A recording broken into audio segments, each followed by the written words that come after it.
क्या आपने कभी गौर किया है, हमारे घरों में, मंदिरों में, त्योहारों में जो देवी देवताओं की तस्वीरें होती हैं, वो इतनी समान क्यों दिखती हैं? उनके चेहरे की शांति, कपड़ों की भव्यता, आंखों का तेज, सब कुछ एक जैसे भाव लिए होता है। इस सजीव कल्पना का श्रेय जाता है एक महान कलाकार को, राजा रवि वर्मा को। रवि वर्मा का जन्म 1848 में केरल के एक राजघराने में हुआ था। बचपन से ही उन्हें चित्रकला में रुचि थी। दीवारों पर रंगों से खेलने वाले इस बालक ने आगे चलकर पूरी भारतीय कला की दिशा बदल दी। उन्होंने पहली बार देवी देवताओं को इंसानों की तरह भावनाओं से भरपूर और आकर्षक रूप में चित्रित किया। उनके चित्रों में सुंदरता, सजीवता और श्रद्धा सब एक साथ नजर आती है। उनकी रचनाएं दमयंती, शकुंतला, सीताहरण सिर्फ चित्र नहीं थीं, वो भारतीय कहानियों का एक नया अनुभव थीं। 1994 में उन्होंने बॉम्बे में एक लिथोग्राफिक प्रेस शुरू की, जिससे उनकी कला आम जनता तक पहुंची। यही वह मोड़ था जब राजा रवि वर्मा सिर्फ कलाकार नहीं रहे, वह एक आंदोलन बन गए। उनकी बनाई देवी देवताओं की छवियां अब हर घर, हर मंदिर, हर दुकान की दीवारों पर सजने लगी। वह कला अब सिर्फ गैलरी तक सीमित नहीं थी, वह आम लोगों का हिस्सा बन गई थी। राजा रवि वर्मा को न सिर्फ भारत बल्कि यूरोप में भी कला के क्षेत्र में सराहा गया। उन्होंने दिखाया कि भारतीय कहानियां भी अंतर्राष्ट्रीय स्तर पर सराही जा सकती हैं। उन्होंने भारतीय नारी की गरिमा, प्रेम और शक्ति को एक नए दृष्टिकोण से प्रस्तुत किया, जो आज भी हर चित्र में झलकती है। आज भी अगर आप लक्ष्मी माता की कोई तस्वीर देखें, तो वो छवि राजा रवि वर्मा की कल्पना से ही उपजी है।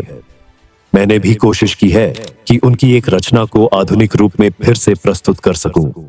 एक छोटी सी श्रद्धांजलि उस महान कलाकार को। यह सिर्फ एक पेंटिंग नहीं, एक भाव, एक युग, एक परंपरा का पुनर्जन्म है। कला देखने की नहीं, महसूस करने की चीज है। और राजा रवि वर्मा ने हमें यह महसूस कराया कि चित्र भी शब्दों की तरह बोल सकते हैं। अगर आपको ये कहानी पसंद आई हो तो लाइक और सब्सक्राइब जरूर करें और कमेंट में बताएं राजा रवि वर्मा की कौन सी पेंटिंग आपको सबसे ज्यादा पसंद है। और मिलते हैं अगली कला यात्रा में। धन्यवाद।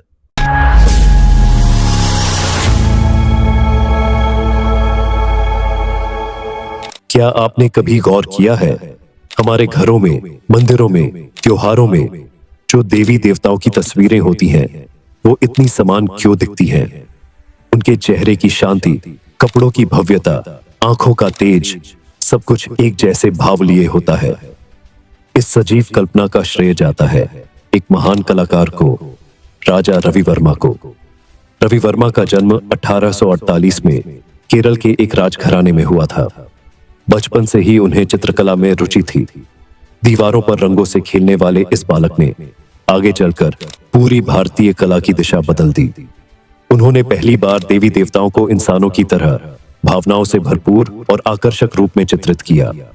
उनके चित्रों में सुंदरता, सजीवता और श्रद्धा सब एक साथ नजर आती है। उनकी रचनाएं दमयंती, शकुंतला, सीताहरण सिर्फ चित्र नहीं थीं, वो भारतीय कहानियों का एक नया अनुभव थीं। 1994 में उन्होंने बॉम्बे में एक लिथोग्राफिक प्रेस शुरू की, जिससे उनकी कला आम जनता तक पहुंची।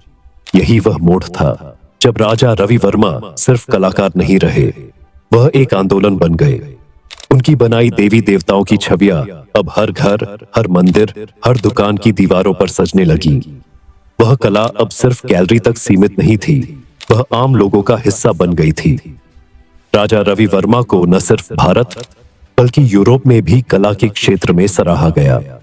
उन्होंने दिखाया कि भारतीय कहानियां भी अंतर्राष्ट्रीय स्तर पर सराही जा सकती हैं। उन्होंने भारतीय नारी की गरिमा, प्रेम और शक्ति को एक नए दृष्टिकोण से प्रस्तुत किया, जो आज भी हर चित्र में झलकती है। आज भी अगर आप लक्ष्मी माता की कोई तस्वीर देखें, तो वो छवि राजा रवि वर्मा की कल्पना से ही उपजी है।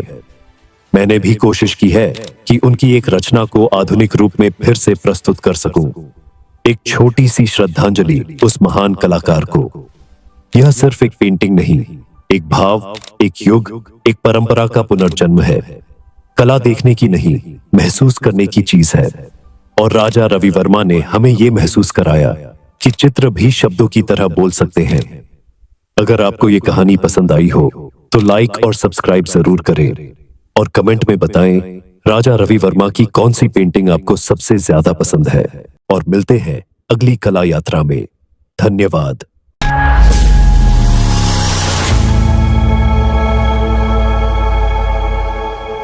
क्या आपने कभी गौर किया है हमारे घरों में, मंदिरों में, त्योहारों में जो देवी देवताओं की तस्वीरें होती हैं वो इतनी समान क्यों दिखती हैं? उनके चेहरे की शांति, कपड़ों की भव्यता, आंखों का तेज, सब कुछ एक जैसे भाव लिए होता है। इस सजीव कल्पना का श्रेय जाता है एक महान कलाकार को, राजा रवि वर्मा को। रवि वर्मा का जन्म 1848 में केरल के एक राजघराने में हुआ था। बचपन से ही उन्हें चित्रकला में रुचि थी। दीवारों पर रंगों से खेलने वाले इस बालक ने आगे चलकर पूरी भारतीय कला की दिशा बदल दी। उन्होंने पहली बार देवी देवताओं को इंसानों की तरह भावनाओं से भरपूर और आकर्षक रूप में चित्रित किया। उनके चित्रों में सुंदरता, सजीवता और श्रद्धा सब एक साथ नजर आती है। उनकी रचनाएं दमयंती, शकुंतला, सीताहरण सिर्फ चित्र नहीं थी, वो भारतीय कहानियों का एक नया अनुभव थी। 1994 में उन्होंने बॉम्बे में एक लिथोग्राफिक प्रेस शुरू की जिससे उनकी कला आम जनता तक पहुंची। यही वह मोड़ था जब राजा रवि वर्मा सिर्फ कलाकार नहीं रहे, वह एक आंदोलन बन गए। उनकी बनाई देवी देवताओं की छवियां अब हर घर, हर मंदिर, हर दुकान की दीवारों पर सजने लगी। वह कला अब सिर्फ गैलरी तक सीमित नहीं थी, वह आम लोगों का हिस्सा बन गई थी। राजा रवि वर्मा को न सिर्फ भारत बल्कि यूरोप में भी कला के क्षेत्र में सराहा गया। उन्होंने दिखाया कि भारतीय कहानियां भी अंतर्राष्ट्रीय स्तर पर सराही जा सकती हैं। उन्होंने भारतीय नारी की गरिमा, प्रेम और शक्ति को एक नए दृष्टिकोण से प्रस्तुत किया जो आज भी हर चित्र में झलकती है। आज भी अगर आप लक्ष्मी माता की कोई तस्वीर देखें तो वो छवि राजा रवि वर्मा की कल्पना से ही उपजी है।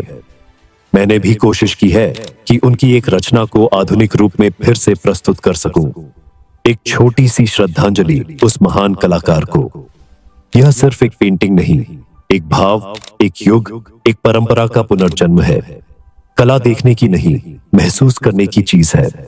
और राजा रवि वर्मा ने हमें यह महसूस कराया कि चित्र भी शब्दों की तरह बोल सकते हैं। अगर आपको ये कहानी पसंद आई हो तो लाइक और सब्सक्राइब जरूर करें और कमेंट में बताएं राजा रवि वर्मा की कौन सी पेंटिंग आपको सबसे ज्यादा पसंद है। और मिलते हैं अगली कला यात्रा में। धन्यवाद।